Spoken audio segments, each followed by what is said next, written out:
Please be seated. Distinguished guests, ladies and gentlemen, I'd now like to invite Mr. Chris Tobin, representative of the Darug people, to offer the traditional welcome to country.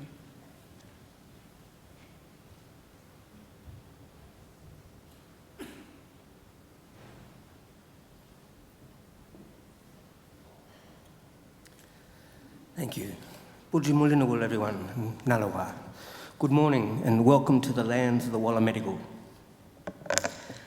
I belong to one of the local Aboriginal families of the Darug people, the traditional custodians over this part of the country. I wish to firstly pay my respects to the country itself and its people, and to thank the university for their acknowledgement of us and the invitation to welcome you here this morning. That acknowledgement and invitation is important for our people. My family, in fact, descend from Yarramundi, a respected elder and cleverman of the Burrabrongal clan during the early years of colonisation. He saw that our survival in this new world could best be secured if we could learn more about it. So he enrolled his daughter, Bulangari, or Maria, into the Native Institute, a school set up in 1815 by Governor Macquarie, offering formal education to Aboriginal children. Maria studied there for several years and used her newly acquired skills to lobby and eventually secure some land for herself and her family out along the Richmond Road. Other Aboriginal families soon joined them, and it became known as the Blackstown, where the present-day city of Blacktown gets its name from. We are very proud of her, as I'm sure your families are of you here this morning. And with good reason. Your success is our success. Your advancement, our advancement. Now that was probably better understood in traditional times when camp groups were smaller and clans abided by strict sharing laws, which meant that the food that you caught and brought back was distributed throughout the rest of the camp. Your skills and good fortune were thus enjoyed by all. Your efforts literally nourished the rest of the community, and you in turn were looked after by them. Yes, we can live quite beautifully when we work together. Our Aboriginal ancestors certainly did in many respects, and I offer them to yourselves on occasions like this as a model or a benchmark on how good to expect our lives today. You see, when Captain Cook arrived a little over 200 years ago, he found not a primitive peoples, but an ancient culture. The people he met, he described as one of the happiest people he'd ever met in the world. They owned nothing, he wrote, but the tools they carried. They were naked and made their shelters from the bark of trees without cutting them down. They harvested food from the earth without excessive tilling or clearing. There was no slavery, no rich and poor, no rents, and no homelessness. Armies were unknown, as were forts, jails, or even fences.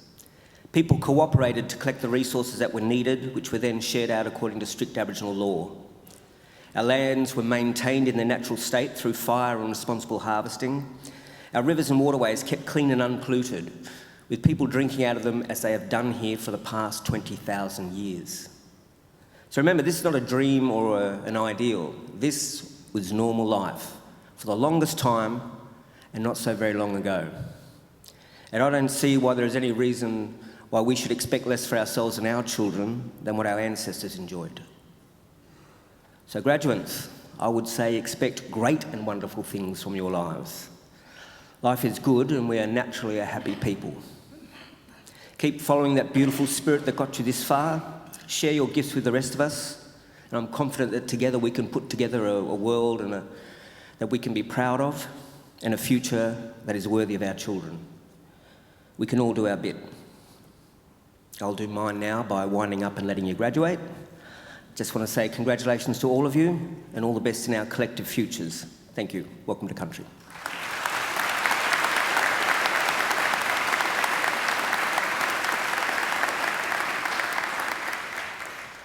Ladies and gentlemen, I'm now pleased to introduce the Chancellor of Macquarie University, the Honourable Michael Egan, AO.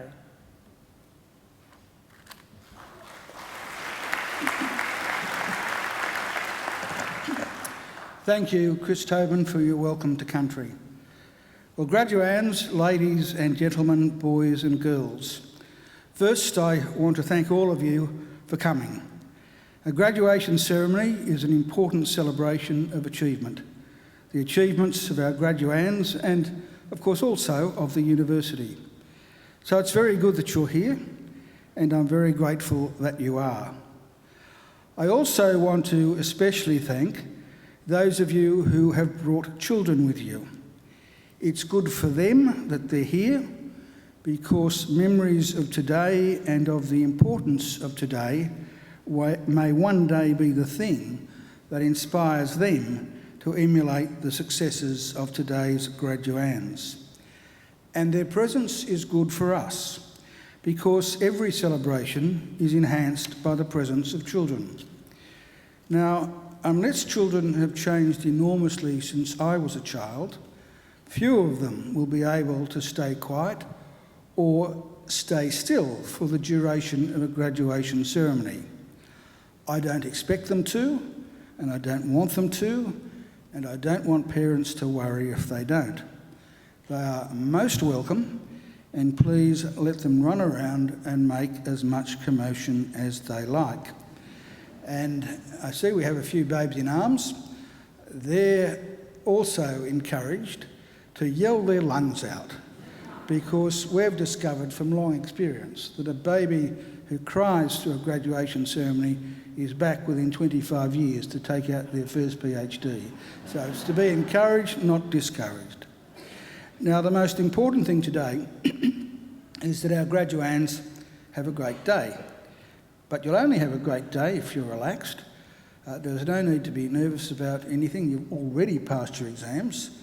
Today is the day you collect the piece of paper that says you have.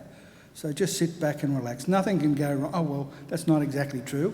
Some people do fall as they come across the stage. That's okay, we've got that covered.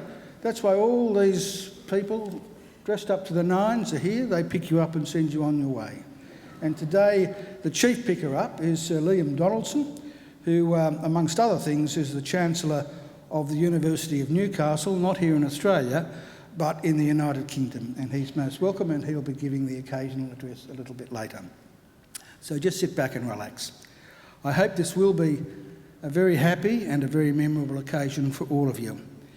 You deserve to take pride, great pride, in your graduation. Completing a degree is never easy.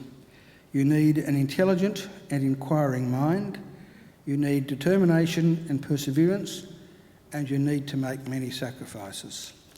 So welcome and congratulations to each and every one of you. I also want to congratulate all of you who are here as the guests of our graduands, because if you think about it for a moment, you've all obviously done well also. The very fact that you're here, the fact that you've been invited by one of our graduands to share one of the great days of their lives is proof positive that you've been very important in their lives and in the successes that we celebrate today. I don't want you to think either that observing today's graduation is the end of your role. I have another important service for you to perform for our newest graduates, as they will soon become. I want you to make sure that the degrees they receive today are never ever put in a bottom drawer, but are always proudly displayed in a position of prominence. In other words, if our graduands are too self-effacing to proclaim their success, you make sure that you do it for them. Now, the ceremony that we're about to participate in is one of the world's oldest social rituals. For centuries, graduates have been donning robes just like the ones our graduands are wearing today, and participating in ceremonies just like this one. Indeed, there are some 50 universities in the world which can trace their history back more than 500 years. Macquarie, of course, is very young. We celebrated our 50th Jubilee only 3 years ago. We proudly take our name from Australia's greatest colonial governor, Governor Lachlan Macquarie, a man whose greatness and achievements were never acknowledged by his contemporaries, but only by history. Now, those of us who went to school in New South Wales were taught that Macquarie was a great builder. But in my opinion, his greatest legacy had nothing to do with bricks and mortar.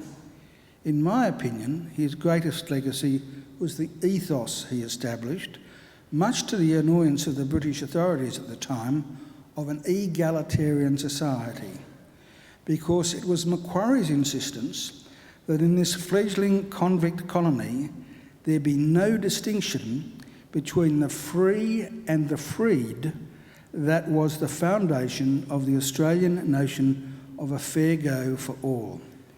And it is that legacy, a fair go for all, that here at Macquarie we always aim to maintain and honour.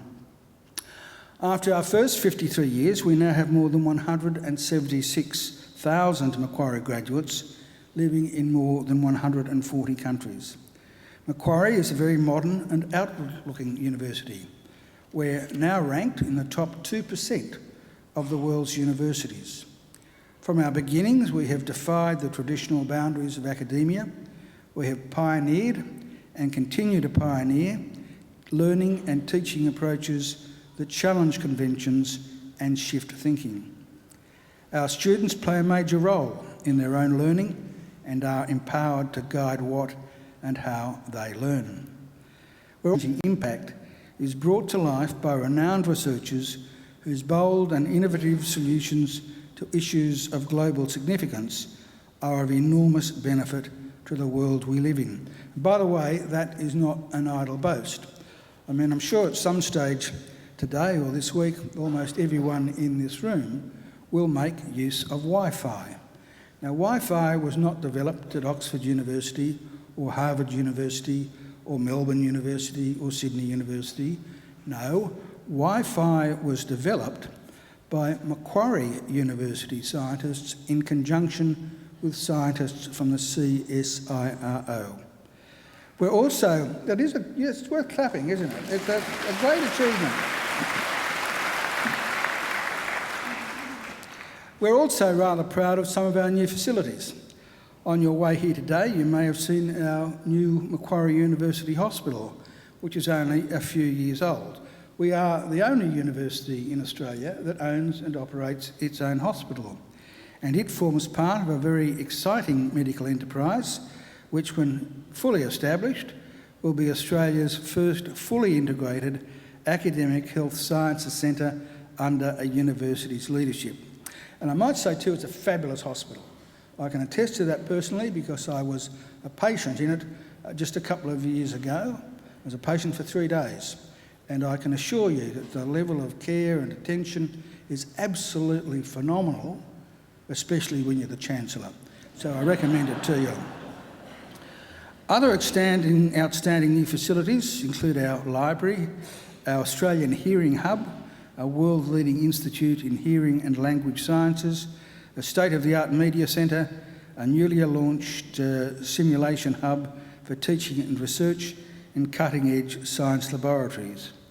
Now, that's not to say that all of our lecture rooms and laboratories are first class. Unfortunately, they're not. But we plan to fix that, and in the very near future, we'll be announcing some very exciting plans for a major physical transformation of our campus over the next decade. So we're looking forward, and we're on the move. Here at Macquarie, we have a very clear and straightforward mission. And that mission is to transform people's lives and to improve the lives, not just of our own students, but also of people all around the globe, by the work and achievements of our graduates and by the fruit of our research. We want Macquarie always to be a leader in teaching and learning and a leader in the accumulation of knowledge and understanding. In other words, an ideal community of scholars. And graduands, in just a few minutes, it will be my very great honour to confer your degrees upon you, welcome you as lifelong members of that community of scholars we proudly call Macquarie University. Now, graduands and ladies and gentlemen, it's our pleasure at today's ceremony to honour, in accordance with the resolution of the Macquarie University Council, Sir Liam Donaldson, for admission to the degree of Doctor of Science honoris causa of Macquarie University. I now invite the Vice-Chancellor, Professor Bruce Doughton, to read the citation. Professor Doughton.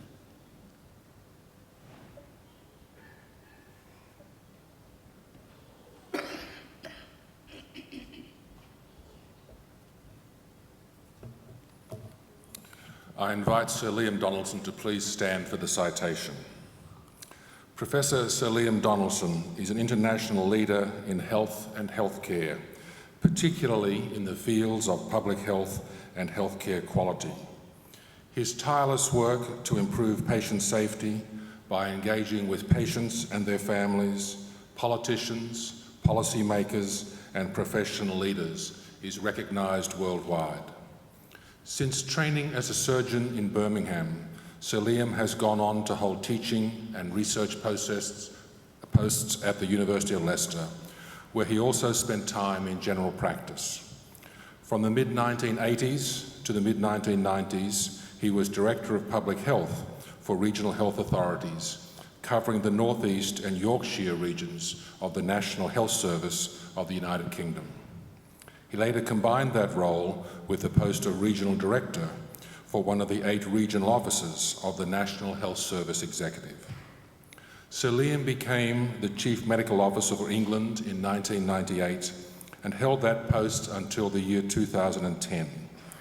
During this time, he held critical responsibilities across the whole field of public health and healthcare, and was advisor to the Secretary of Health, the Prime Minister, and other government ministers on health-related issues. He was the Foundation Chair of the World Health Organization's World Alliance for Patient Safety, which was launched in 2004.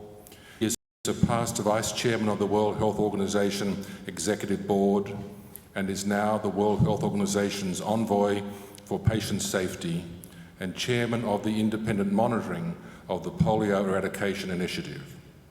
In the United Kingdom, as the Chancellor has indicated, he is also the Chancellor of Newcastle University. His landmark reports have set health policy and legislation in fields as diverse as stem cell research, quality and safety in healthcare, infectious disease control, patient empowerment, poor clinical performance, smoke-free public places, medical regulation, and organ and tissue retention. Sir Liam has received many public honours, 15 honorary degrees from British universities, 8 fellowships of Royal Medical Colleges and faculties, and the Gold Medal of the Royal College of Surgeons of Edinburgh, and a Picker Institute Award for Leadership in Patient-Centred Care.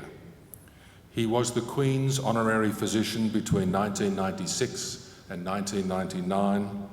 He was knighted in 2002 New Year's Honours List and has met and worked with health ministers, chief medical officers and public health leaders throughout the entire world. Sir Liam has been sought after keynote speaker at conferences around the world for many years.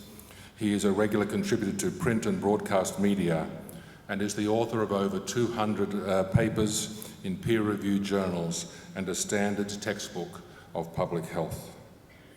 Sir Liam is also a strong supporter of Macquarie University's Australian Institute for Health Innovation and has provided academic support to the Centre for Healthcare Resilience and Implementation Science in that institute over many years.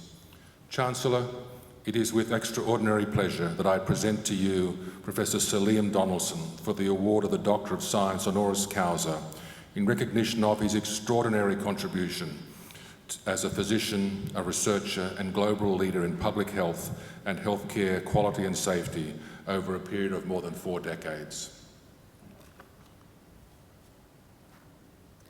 Sir Liam Donaldson, in the name of the Council of Macquarie University and by my authority as Chancellor, I admit you to the degree of Doctor of Science honoris causa. Congratulations, Dr. Donaldson.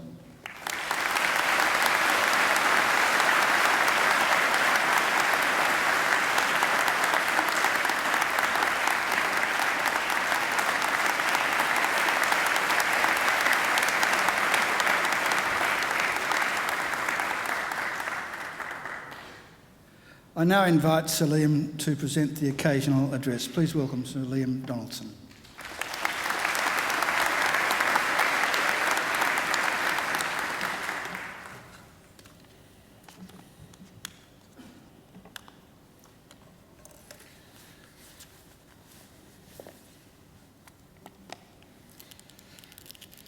Well, Mr. Chancellor, Mr. Vice-Chancellor and esteemed scholars of Macquarie University, today is a special day for me, just as it is for all of you graduates graduands, that's the technical term until you actually pass across the stage and graduate. It's a special day for you as well, but I'm very fortunate to be graduating alongside you. I've received many honours in my past, as you've heard, but this is very special for me. It is a university that I have a special affection for. I've worked closely with members of the faculty here, and I have a special feeling for Australia. So don't think because this has happened to me before that this is a matter of routine. It's a very special award, and it's a very special day. So I very much thank very deeply the university.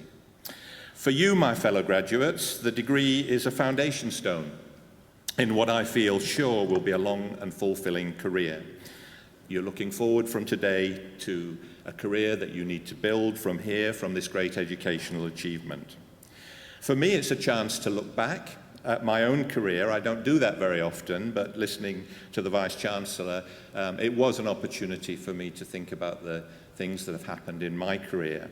And I want to share with you, new graduates today, 3 reflections that may be of some value to you as you build your own careers. And in calling them to mind, I'll refer to a pair of wicket-keeper's gloves, a red wheelbarrow, and the sleeve of a doctor's white coat.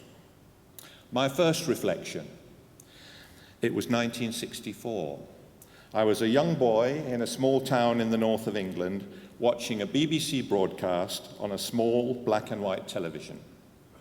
In those days, televisions frequently went wrong, and ours certainly did. Horizontal lines would come onto it, and the picture would start disappearing to the top of the screen.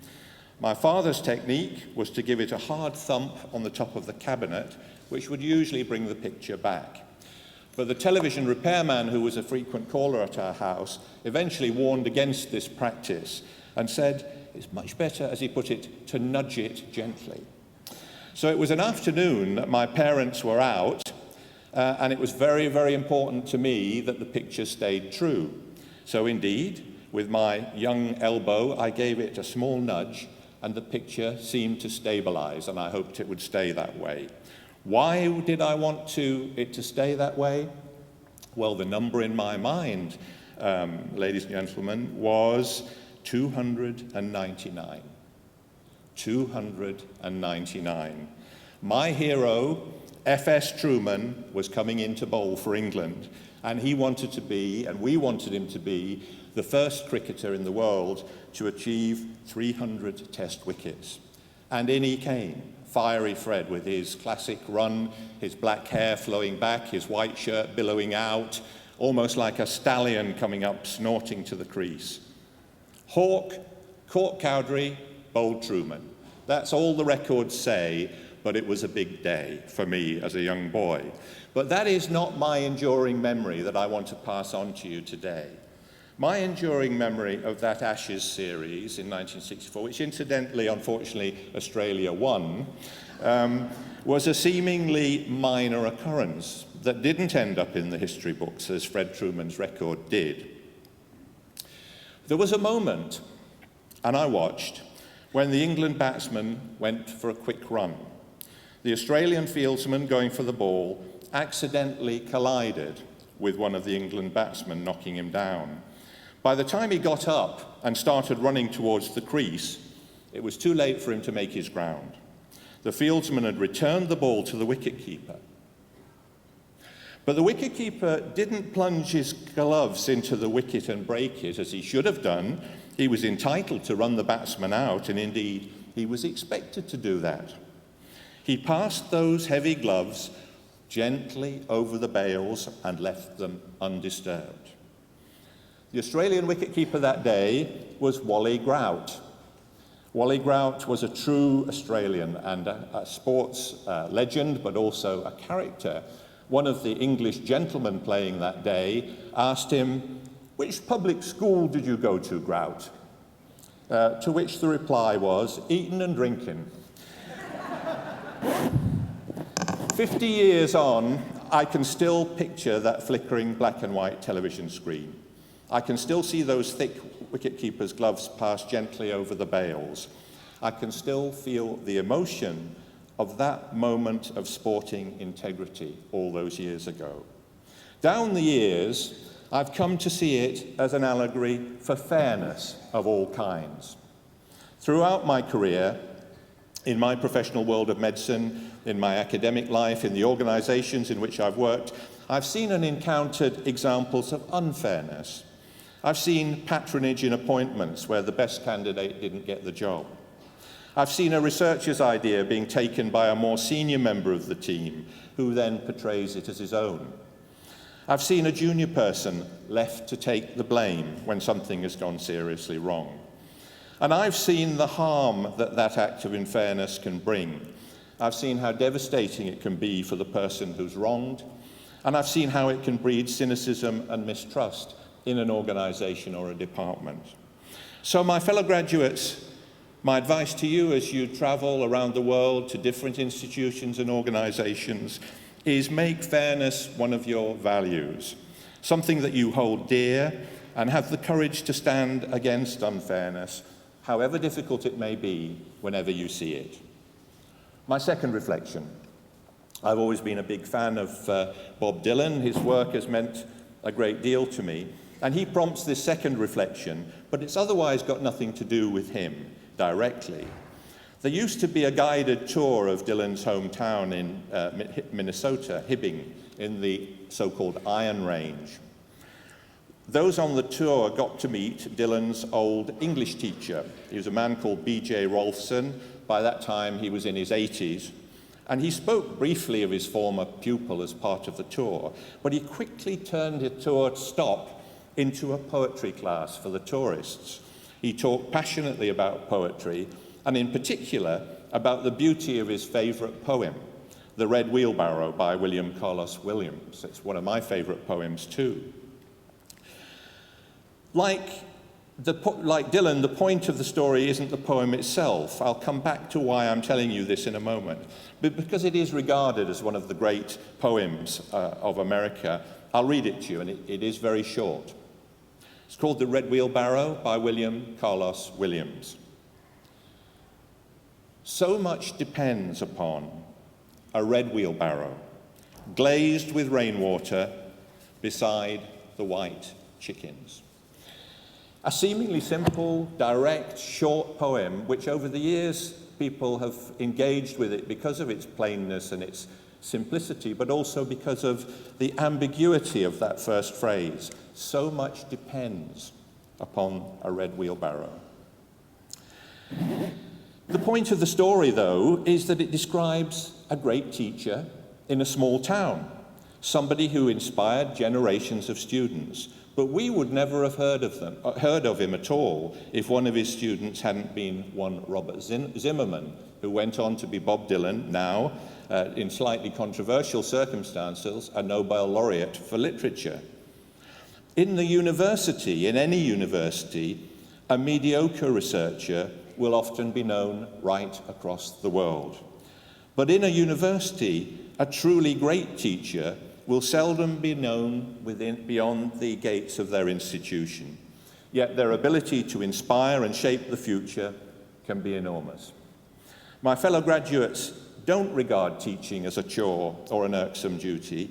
Bring to it your passion and enthusiasm for your subject. The generations that follow you will draw their commitment and their search for wisdom from the inspiration that you as teachers can bring them. And there's another brief connection to be made here. The poet of The Red Wheelbarrow, William Carlos Williams, was himself a doctor. He practiced in an impoverished part of New Jersey. He practiced medicine by day, and by night he fitted his poetry in between. He often wrote fragments of poems on prescription pads between seeing patients. But we scientists are usually channeled very early into science at school. I had no exposure to the arts at all. And I tried to do something about that later in my career. The humanities, in my view, are equally important to the sciences. Art, literature, music can be immensely enriching to us personally, as food for the soul. But the humanities are also a wellspring of compassion, which is very, very necessary in medicine as in other fields of life. Something that helps doctors to better understand human suffering and to see illness as something beyond the biological and the cellular to the person who's suffering and needs their solidarity and help. My final and third reflection again takes me to another time and place. I was a young doctor, just 6 months qualified. It was a beautiful summer's evening, and I was called to the children's ward to put up a drip. I was standing talking to the nurse when I felt someone tug very gently, almost imperceptibly, on the sleeve of my white coat. It was a young mother. She asked me if I'd come and look at her child. As we stood together by his bedside, she said to me, "Doctor, I want my child to live, not to die." He had acute leukemia. He was 7 years old, and his life was quickly ebbing away. She wanted me to save his life. I couldn't. In those days, less than 10% of children survived 5 years from that disease. I felt powerless. I felt helpless. As I speak today, I can almost feel that gentle tug on my sleeve. Today, over 90% of children survive acute leukemia. That's what science can bring. Hope where there was despair, life where there was death, a person where there was just a memory. A story of transformation and discovery, and there are many other fields of science and medicine that do that. So finally, my fellow graduates, you stand on the edge of new frontiers as science and technology are sweeping forward at a speed that's never been done before in human history. Many of you will be directly involved in these scientific revolutions, whether in medical research or engineering, or where those two great scientific disciplines of medicine and engineering come together, as they increasingly do. There will be a chance for you as individuals and working with others to advance the human condition. If in your work or your career that opportunity falls to you, hold on to it, pursue it, and bring the benefits that science can bring to humankind. As you graduate today, as I've done, like the red wheelbarrow, much depends on you. Good luck, and my best wishes for a highly successful and fulfilling career. Thank you.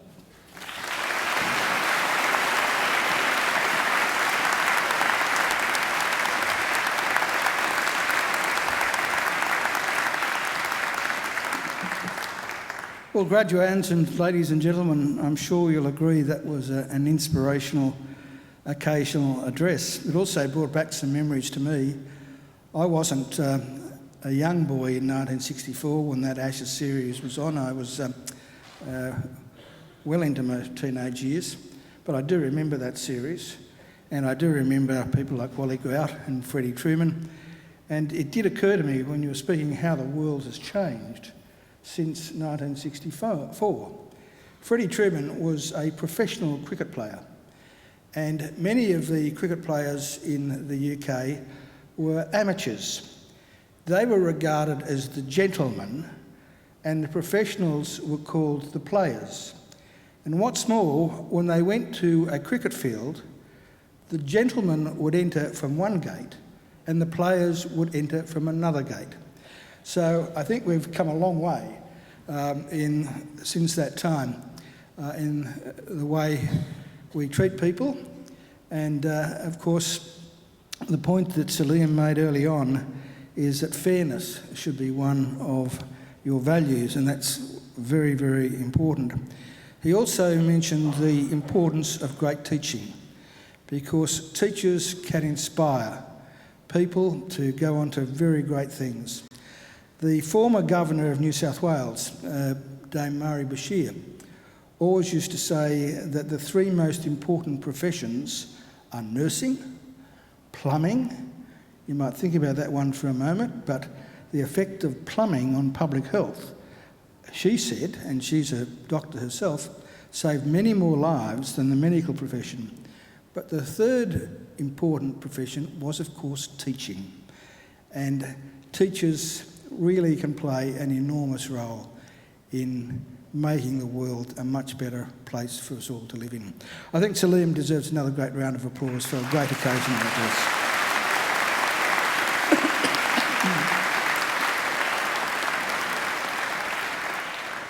And I remember black and white televisions too, and I used to have the same problem. In fact, to get my television to stop going up and down and sideways, you had to hold the aerial out like that, which meant you very often didn't see anything on the screen. Well now, ladies and gentlemen, we now come to the key part of the ceremony, the reason we are here, which is the conferring of degrees. And I did mention earlier that there's nothing for our graduates to be nervous about, but it is the one part of the ceremony that makes me a little bit nervous, because I was informed by a good friend of mine some years ago who was an eminent legal practitioner. In fact, he was a Chief Justice of New South Wales, Jim Spiegelman, that if I conferred a degree on someone who wasn't entitled to receive it, there was very little I could do to take it back. It would be very, very, very difficult to revoke it. So I need to be absolutely certain that each and every one of you today is qualified to graduate, and therefore I need an assurance from the Registrar and Deputy Vice-Chancellor over there that none of you were ever late in submitting an assignment and none of you ever missed a class. Deirdre, can you give me that assurance, please?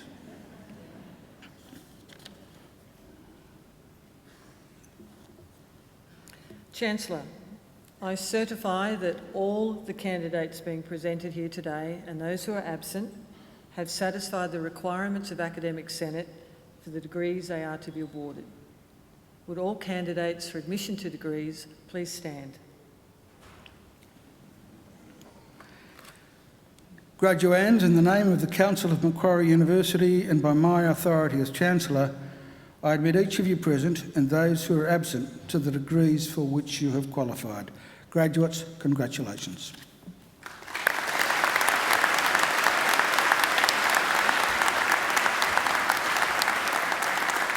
Please be seated.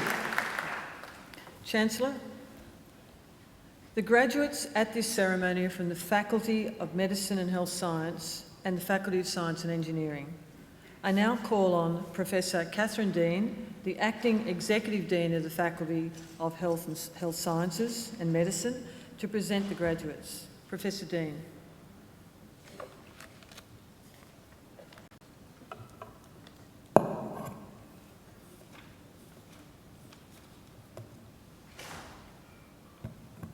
Chancellor, formed in 2014, the Faculty of Medicine and Health Sciences is Macquarie's fifth and newest faculty. The Faculty of Medicine and Health Sciences has partnered with Macquarie University Hospital and Clinics to form MQ Health, Australia's first fully integrated university-led academic health sciences centre. With the ultimate goal of improving lives, MQ Health's core purpose is heal, learn, discover. Through an integrated approach, MQ Health delivers holistic patient care and treatment informed directly by world-renowned research and continuous learning for improved patient outcomes, enhanced student experiences, and more and better research. The Faculty of Medicine and Health Sciences offers distinctive educational programs in the areas of advanced medicine and surgery, anatomy, clinical sciences, physiotherapy, and public health. Our staff and higher degree research students produce world-leading biomedical and translational research in many areas, including cancer, pain, cardiovascular, and neurosciences. The faculty is also home to the Australian Institute of Health Innovation, an internationally acclaimed powerhouse researching health systems, e-health, and patient safety.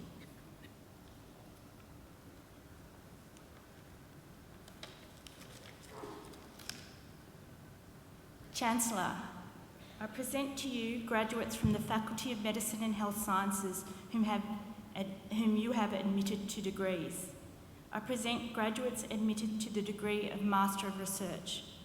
Joel Anthony Bellina, for a thesis entitled cerebrospinal fluid flow into the spinal cord in a rat model of extradural constriction, a network of perivascular pathways.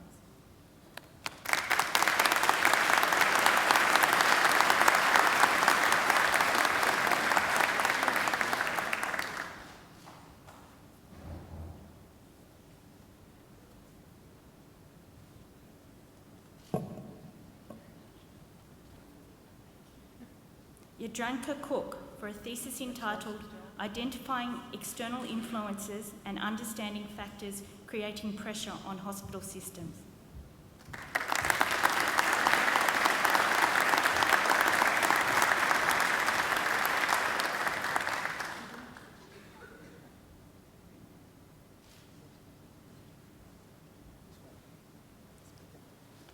Joshua William Pate for a thesis entitled Longitudinal Fibular Deficiency, Lower Limb Function and Quality of Life of Children and Young People.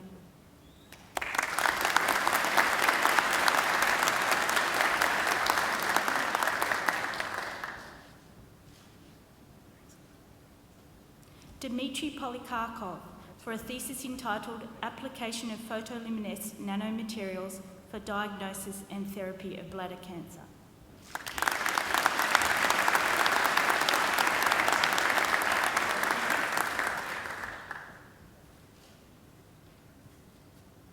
Shivani Shatdev for a thesis entitled The Pharmacology of Valinate and Terlucinate Synthetic Cannabinoids.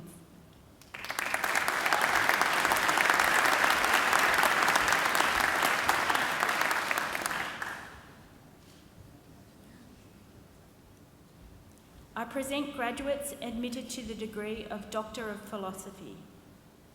Dr. Harish Reddy Sharuku for a thesis entitled Understanding the Biology of Transforming Growth Factor Beta in Colorectal Cancers.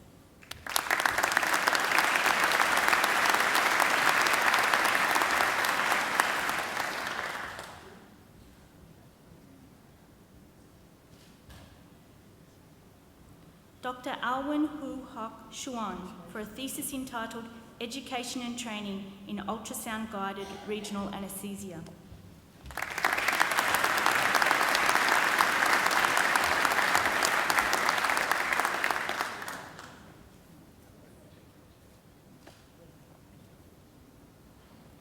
Dr. Alice Ding for a thesis entitled NECT8, a new player in the gene network linking cilia function to cell cycle regulation.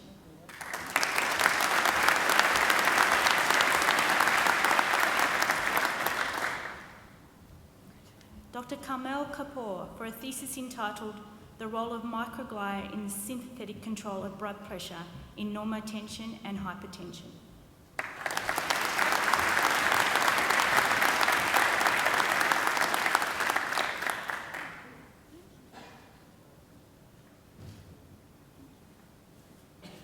Dr. Zara Kushaki for a thesis entitled Effects of Baroreflex Activation Therapy on Vascular Hemodynamics, from Experimental Investigation to Patient Treatment.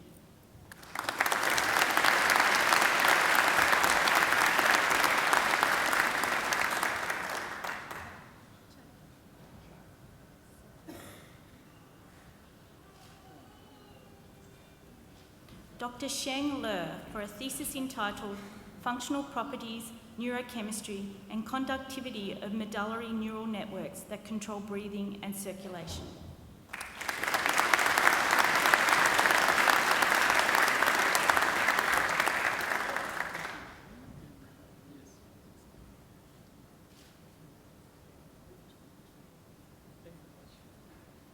Dr. Lee R. Earn Leong for a thesis entitled Bifunctional Upconversion Nanoparticles for Cancer Theranostics.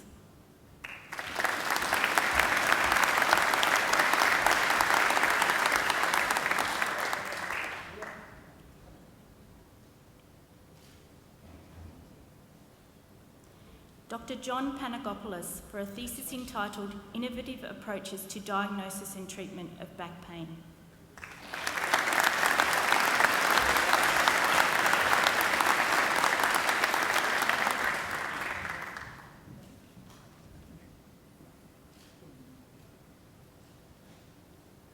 Dr. Wah Yen Isabel Tan for a thesis entitled Effects of Heart Rate on Arterial Stiffness.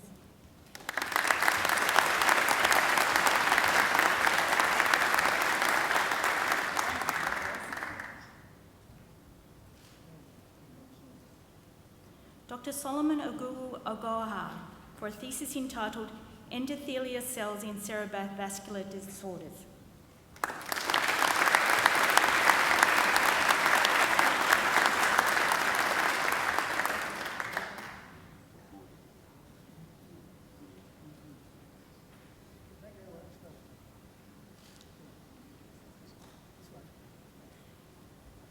Dr. Scott Robert Walter for a thesis entitled The Study of Clinical Work Processes in Hospitals, Methods and Applications of the Quantitative Observational Approach.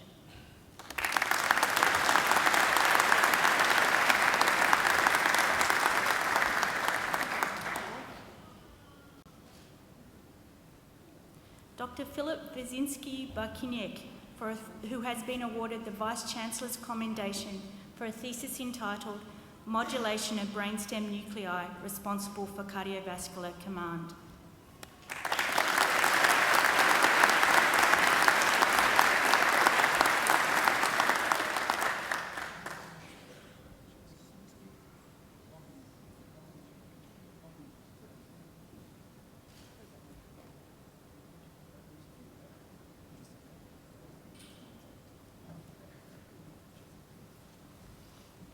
Dr. Wei Sheng Zhang for a thesis entitled Non-Contrast Magnetic Resonance Angiography and Computational Fluid Dynamic Analysis of Renal Artery for Renovascular Hypertension.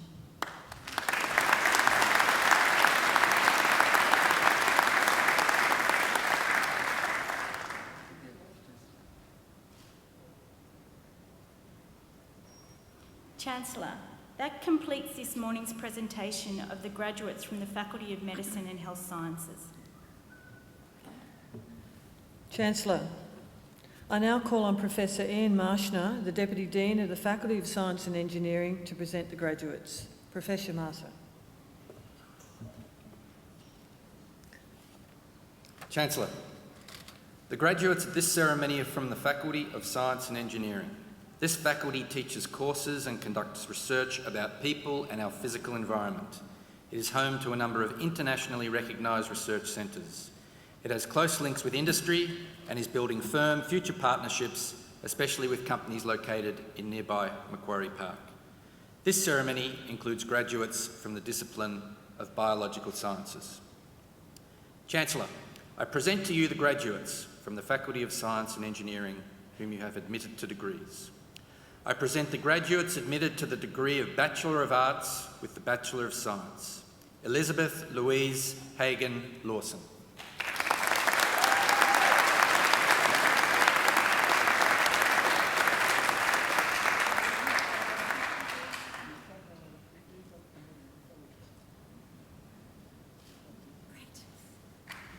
Samantha Faye Ramsey.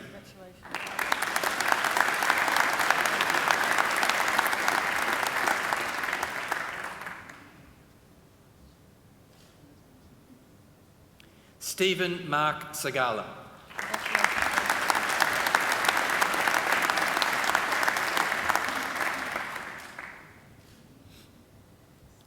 I present the graduate admitted to the degree of Bachelor of Commerce with the Bachelor of Science, Rawin Keogh.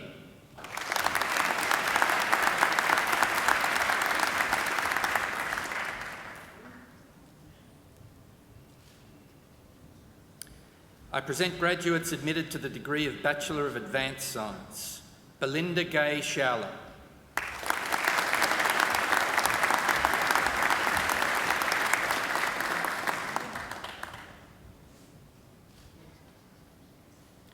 Peter Louise Vine, who has been awarded the Vice-Chancellor's Commendation for Academic Excellence.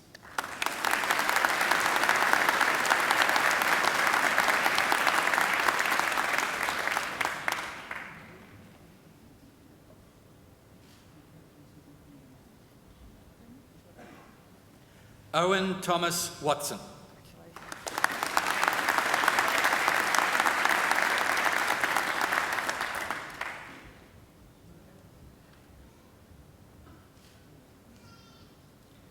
present graduates admitted to the degree of Bachelor of Biodiversity and Conservation. Lucas Anthony Bingham.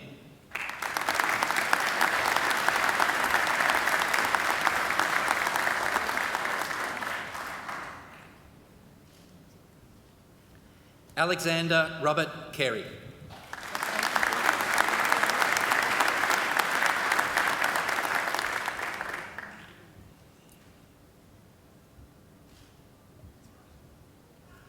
J. Alex Han.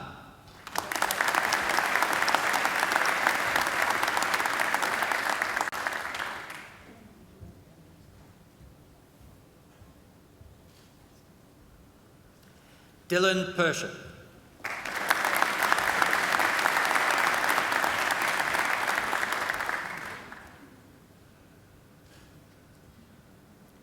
Thomas Matthew Pine.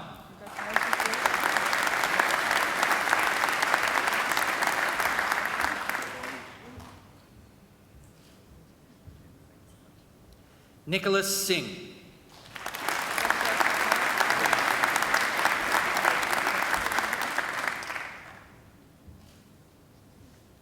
Courtney Walsh.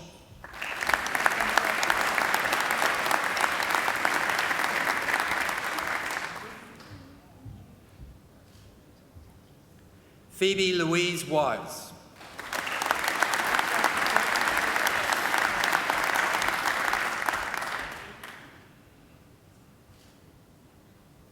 I present the graduate admitted to the degree of Bachelor of Environment, Bethany Joy Slough.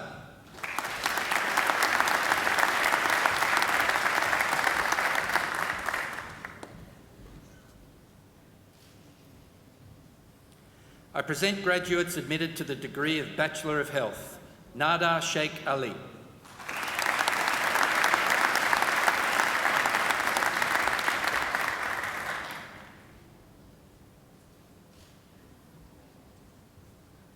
Michelle Melita Kumar.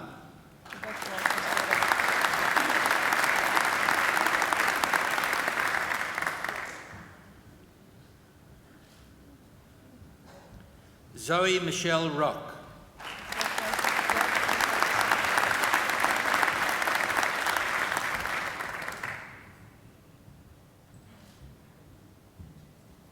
Sophie Elizabeth Sellers.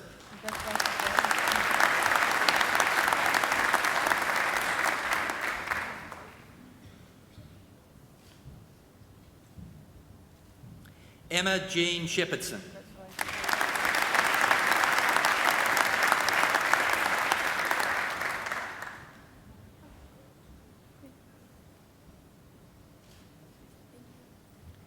Jenny Suksamaran.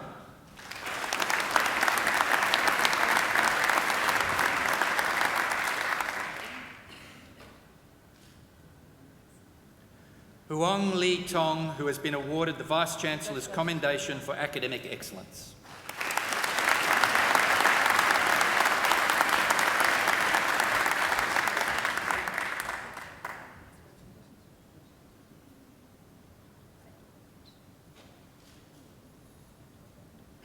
I present graduates admitted to the degree of Bachelor of Marine Science, Cameron Baber.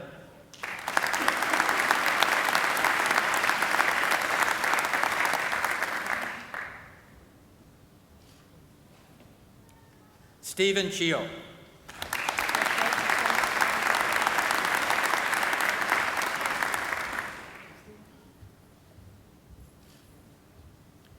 Courtney Louise Harvey.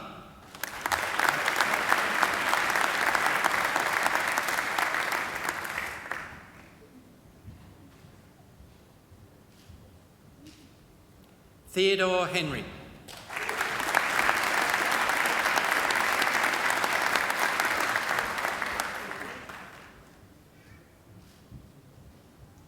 Ellen Christine Hibbett.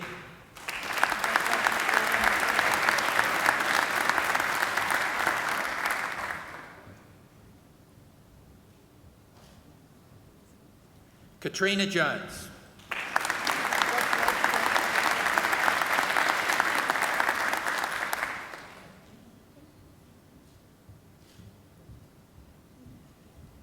Christopher Kaufman.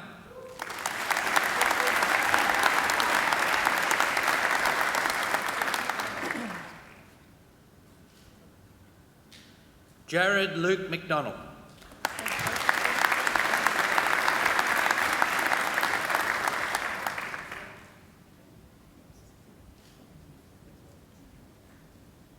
Christian Lyle Vinivilis.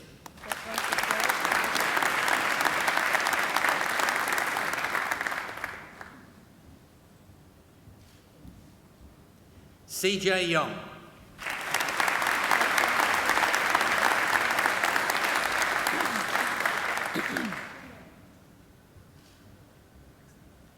I present graduates admitted to the degree of Bachelor of Medical Sciences. Moira Ann.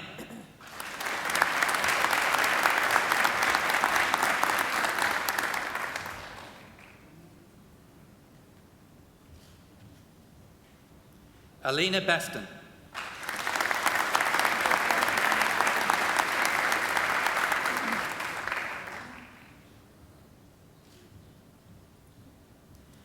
Anita Tsai.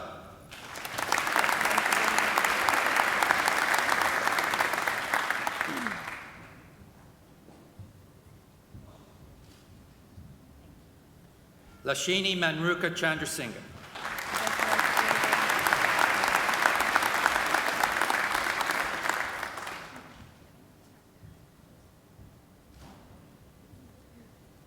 Yiwu Jin Cheong.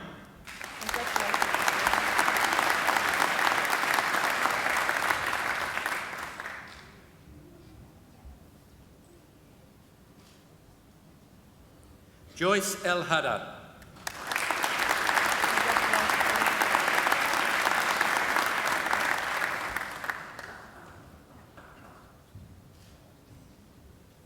Hossein Fazi.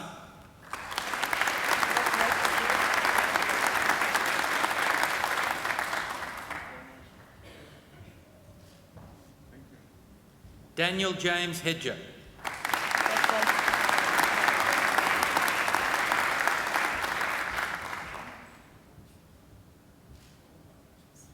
Tegan Ho.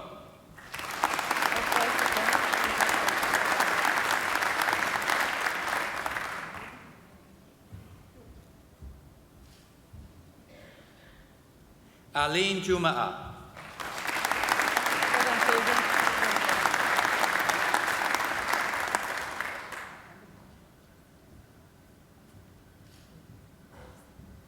Meredy Caitlin Kershaw.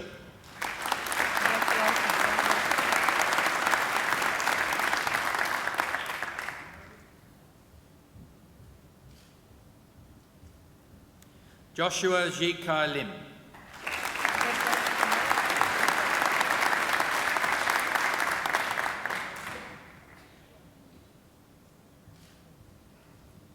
Rachel Lin.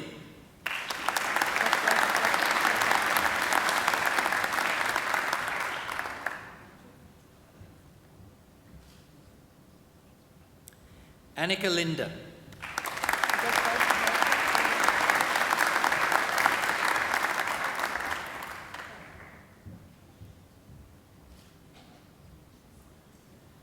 Rayan Murad.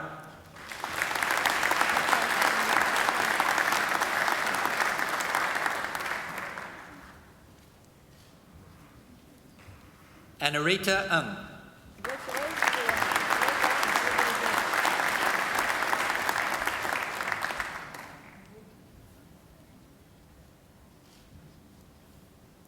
Nathan Kai-Wei Pang.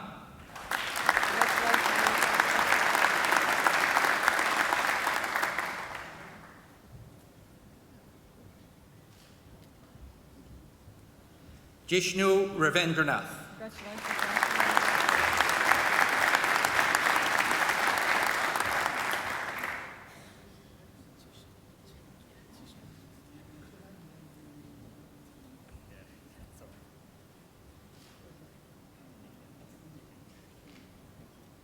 Alia Shah.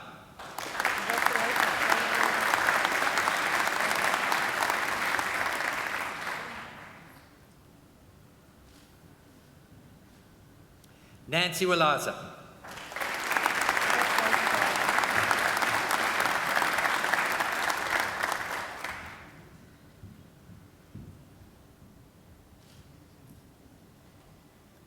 Alex Miller Walton.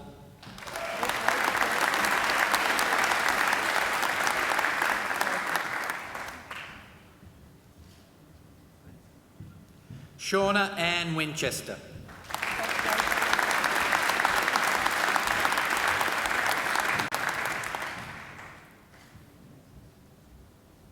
Samuel Yip.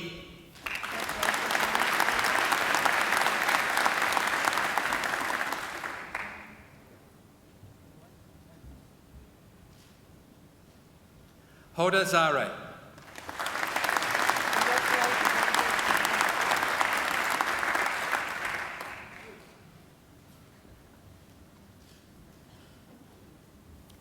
I present graduates admitted to the degree of Bachelor of Science. Elise Claire Abson.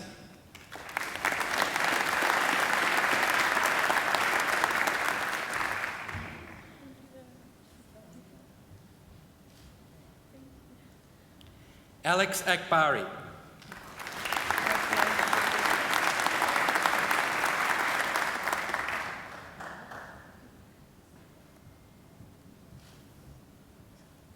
Guy Elliott Balthazar.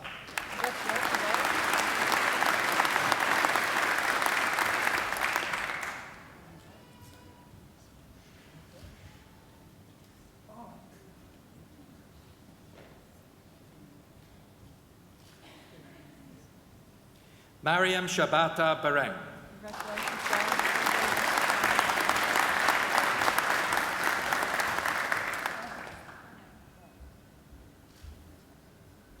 Kimberly Ann Block.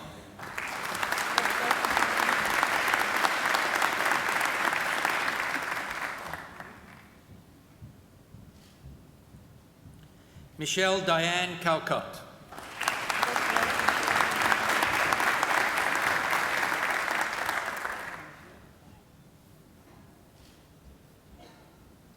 Eliza Chalmers.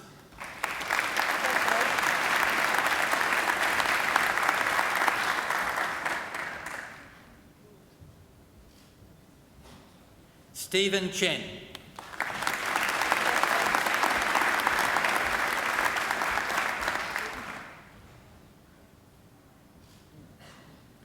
Lucy Cole.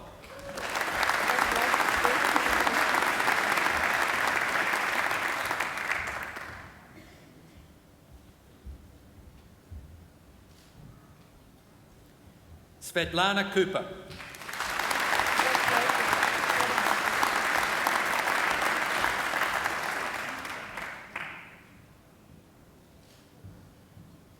Trent Christopher Crowe.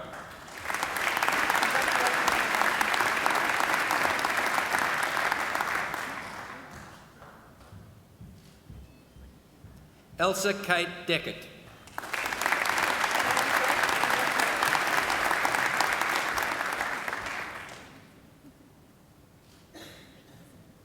Hugh Fay.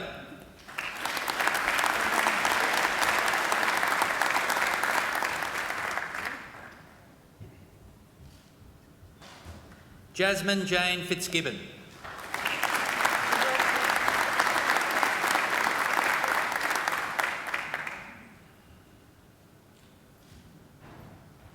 Felicity Fong.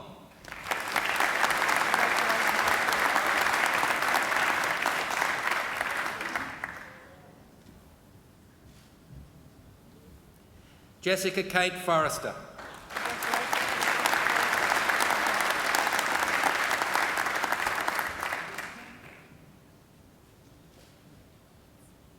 Alicia Gardoni.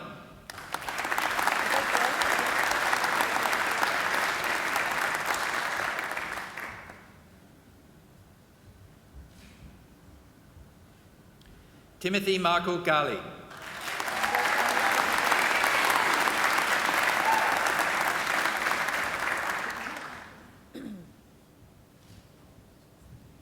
Alexander Campbell Gibbons.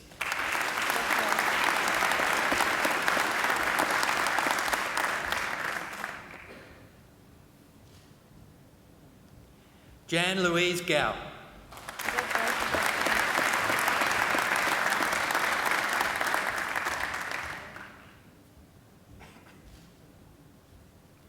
Hannah Gresham-Britt.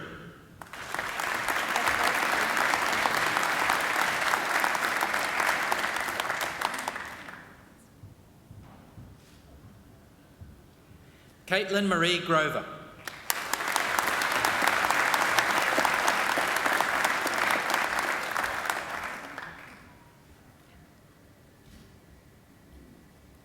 Sarah Albert Hadid.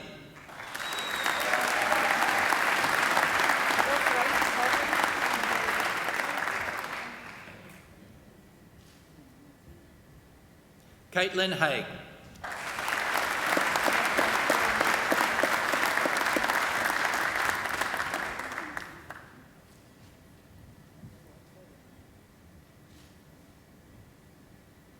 Victoria Charlotte Hale.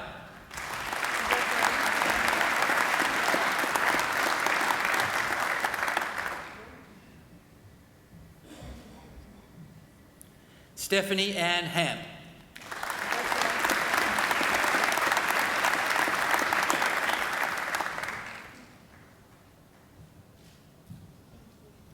Hui Ying Shu.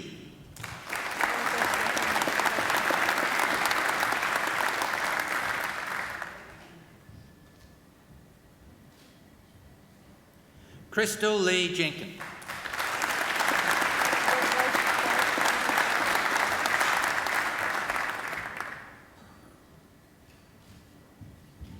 Matthew Kofod.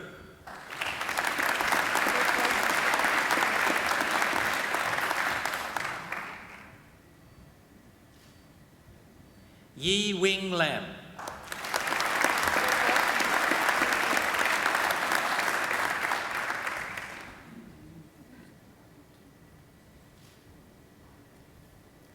Alison Lakem.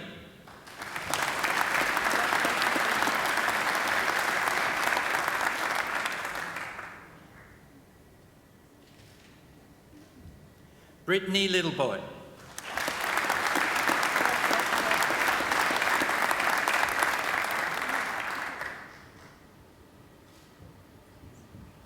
Brianna Martin.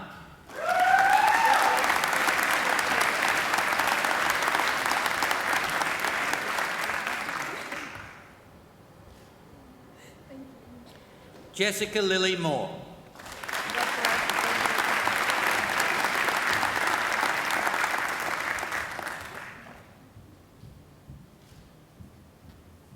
Tan Wing Ng.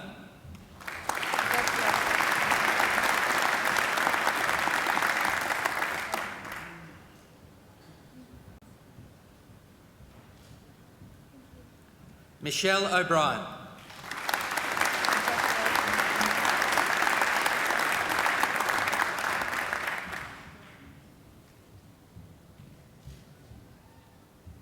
Alexander O'Hare.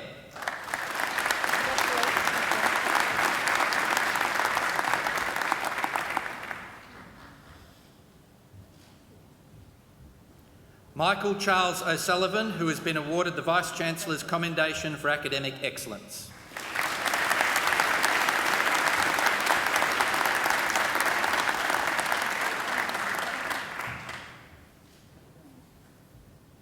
Jamie Brooke Polson.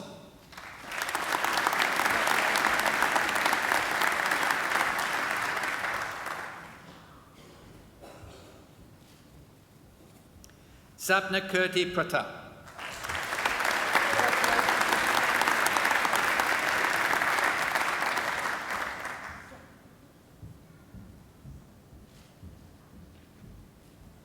Tara Rigney.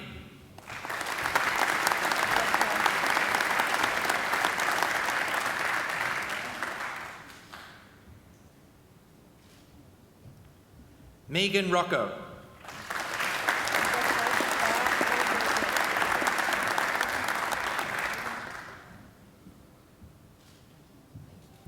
Tara Ann Rogers.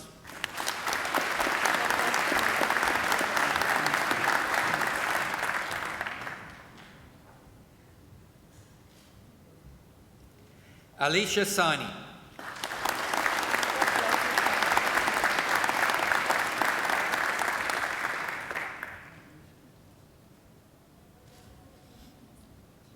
Batul Slaman.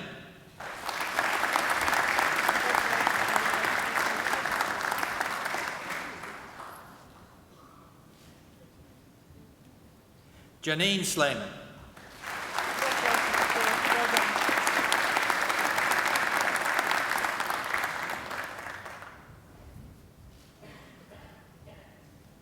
Mitchell Starr, who has been awarded the Vice-Chancellor's Commendation for Academic Excellence.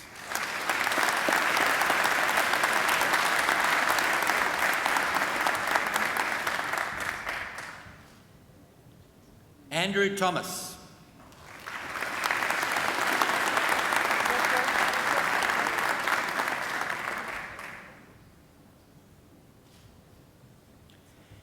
Yankee Andrew Toe.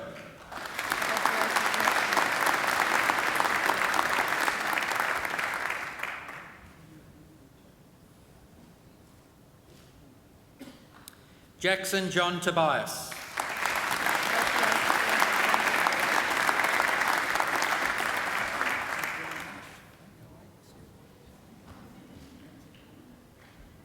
Ilona Tixon.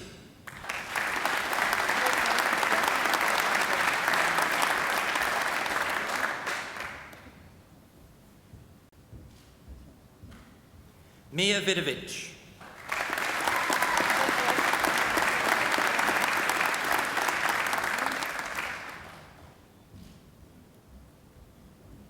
Maria de Los Angeles Vivalva.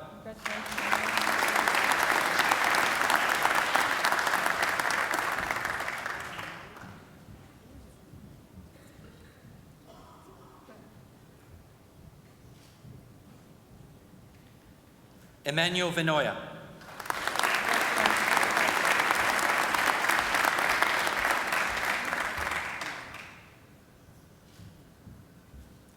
Catherine Jean Wetherell.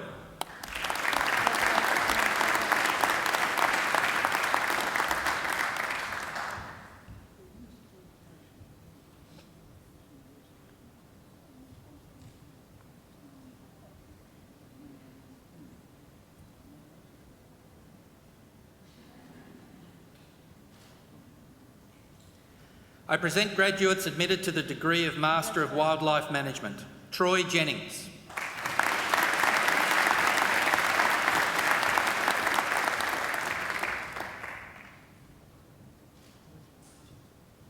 David Stewart Thompson.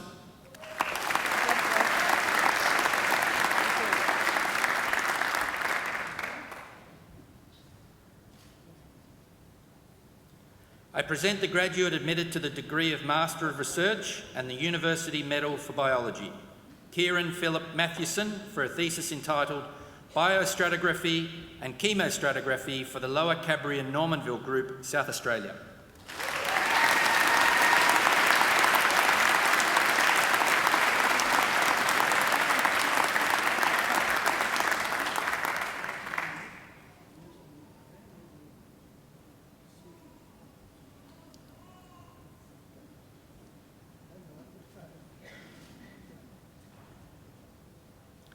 I present graduates admitted to the degree of Master of Research.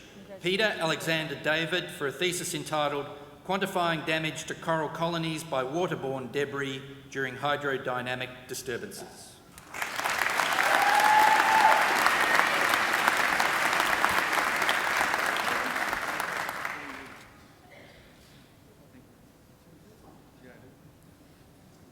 Sally Dupont, for a thesis entitled Aerial Surveys, Effects of Aircraft Speed and Environmental Factors on Marine Megafauna.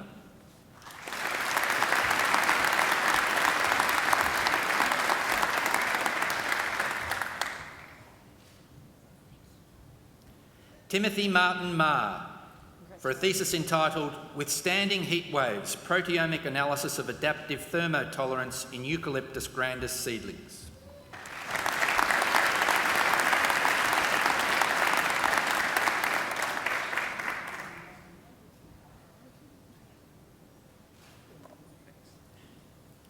Grant Nicholas Webster, for a thesis entitled Geographic Variation in the Frog, Pseudophrine bibronii.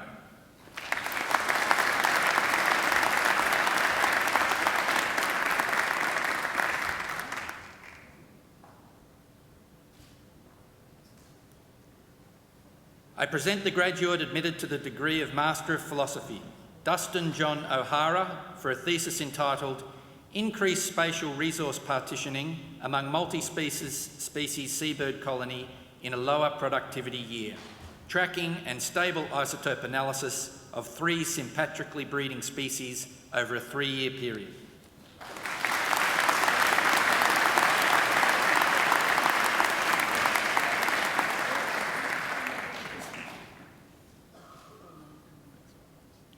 I present graduates admitted to the degree of Doctor of Philosophy.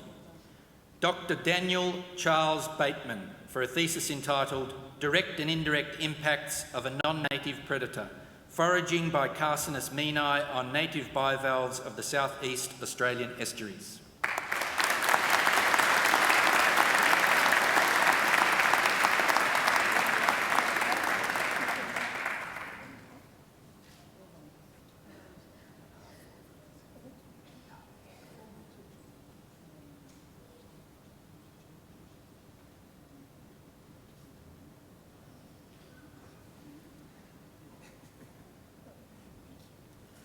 Dr. Thomas White for a thesis entitled The Evolution of Polymorphism in Colour-Based Prey Lures.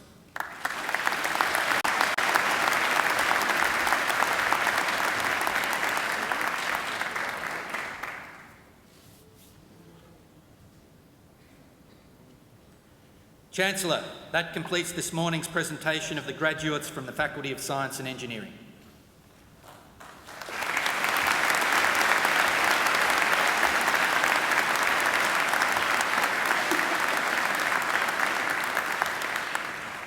Chancellor, I call on Dr. Xiong Luo, who graduated today with a Doctor of Philosophy, to speak on behalf of the graduating group. Dr. Luo.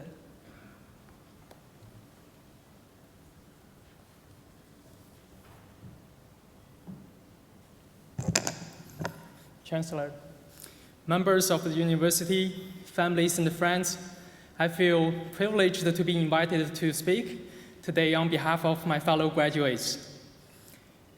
About a quarter century ago, my grandfather faithfully predicted my future career as a scholar based on his observation of the shape of my head. And his evidence-based prediction became true as I was accepted into the PhD program here in Macquarie. I joined Dr. Macmillan's team to start an amazing journey in neuroscience. And my research focus is in the field of connectomics, which is the study of how the brain cells connected. And I had a lot of fantastic memories during my time spent in Macquarie. But what I enjoyed the most is to work with a group of incredibly intelligent, creative, and compassionate people. I've met a lot of helpful individuals, but what is more important is how these people are connected. The network of the people actually resembling the connecting pattern of the nerve cells in the brain. And the human brain is probably one of the most complex things in the world. It contains billions of neurons, and those neurons form trillions of connections. But only with the right wiring diagram, the individual neurons can work together to carry out amazing functions, such as motor control, so we can walk and dance, or generating emotion, so we can feel happy and experience love, or forming memories, so we have something to hold on to when we are getting old. Similarly, groups of people form functional units, such as families, communities, and universities. And that is very important. And here in Macquarie, I experienced an open and positive and collaborative environment. And without the guidance from the teachers and the supervisors, it would be too difficult to continue the journey in the academic world. And without the accompaniment of the peers, the journey will be too lonely and boring. And of course, most importantly, without the support from the families and friends, I think it would be impossible to start the journey at the first place. Therefore, on behalf of my fellow graduates, I would like to give millions of thanks to all the husbands and wives, daughters and sons, family and friends, supervisors and colleagues. Thank you very much for your support through our journey all these years. And last but not the least, I would like to congratulate all my fellow graduates. Our journey ends at the beginning of another, even more exciting one. And I would like to propose a big round of applause for what we have achieved in the past and what we are going to in the future. Thank you.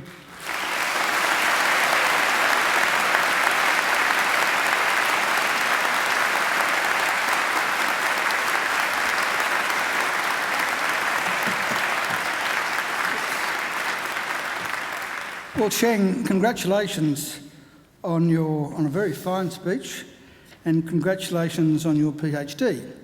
You obviously had a very intelligent grandfather who quite early realised that he had a very intelligent grandson. And you do have a very intelligent looking head too, so well done. That will stand you in good stead all throughout your life. Thank you for doing your PhD at Macquarie. I hope you maintain a long association with Macquarie. Once again, I think he deserves a great round of applause.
Well, now, that wasn't too bad, was it? That glorious voice, ladies and gentlemen, belongs to Angela Brewer. And we're very fortunate here at Macquarie University because Angela sings at almost all of our graduations, but not all. Obviously, there are occasions when she can't make it. So you've been very fortunate today to have Angela sing at your graduation, because on the occasions when Angela can't sing, I do the singing. I think Angela deserves another great round of applause.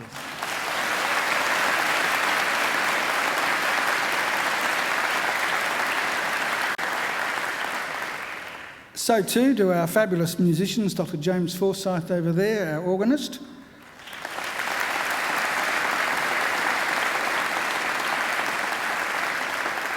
And our trumpeter, Melanie McLaughlin.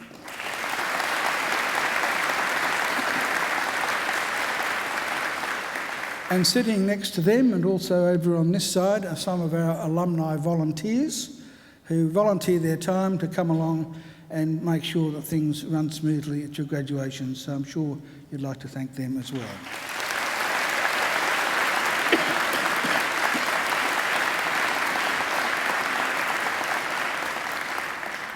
Well, now, graduates, this ceremony marks the end of one stage in your relationship with Macquarie. But it is certainly not the end of your association with Macquarie.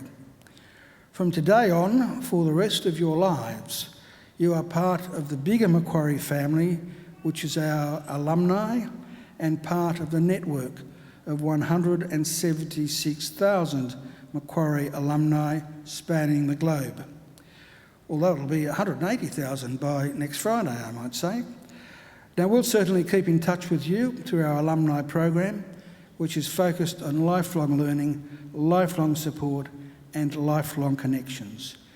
Our commitment to you is to help you keep in touch and engaged with Macquarie all your life. And please do make sure that you come back to Macquarie, either to undertake more study or to attend alumni events or use our aquatic and fitness facilities, or even, if you like, just to take a stroll through our lovely campus. Well, now, graduates, the award of a university degree carries many opportunities and privileges, but like all privileges, it also carries responsibilities. Believe it or not, you, each and every one of you, can change the world, and you don't have to be a Nobel Prize winner to do it either. Because almost everything you do, in your homes, in your workplaces, and in your communities matters and can make a huge difference. The consequences of every effort, every action, large or small, can reverberate throughout society, through the decades, indeed the centuries.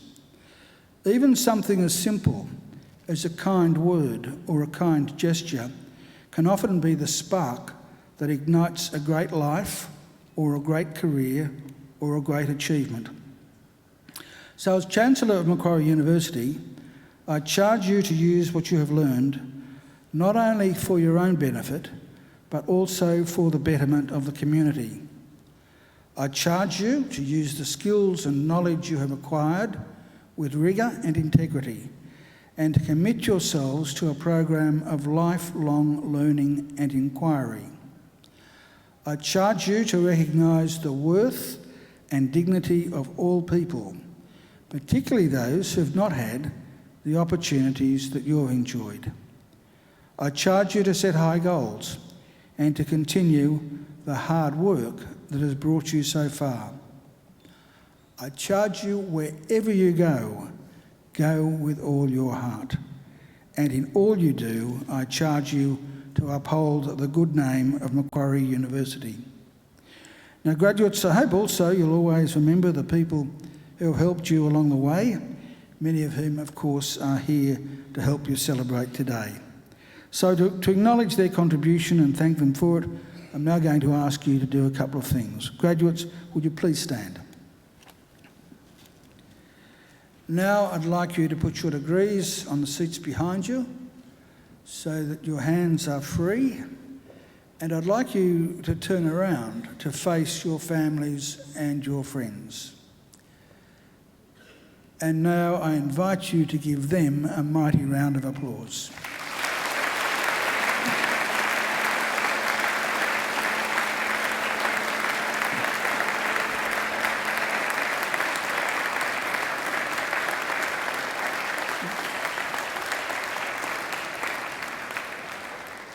Well, now, graduates, you can turn around now, but don't sit down because we will be leaving in just half a minute.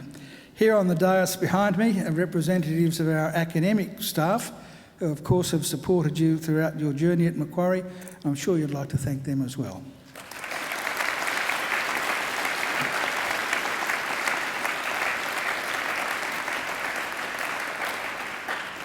Now, I would remind you to pick up your degrees. We wouldn't want anyone leaving one behind. Now, ladies and gentlemen, shortly I will lead the official party out through the centre aisle, and we will be followed by the graduates, and then I would invite all of you to actually join the procession down to the marquee overlooking the lake, where I hope you will join us for some light refreshments. And indeed, for the children who have been remarkably well behaved, we even have some fairy floss and some ice cream, and for people like me as well. So please join us. Well, now I invite everyone to now please stand, and please remain standing until the last of the graduates has processed out. Well, now, graduates, I wish you the very best for the future, and in the words of the old Irish blessing, may the road rise up to meet you, may the wind always be at your back, may the sun shine warm upon your face, and rains fall soft upon your fields. And until we meet again, may God hold you in the palm of his hand. Graduates, good luck.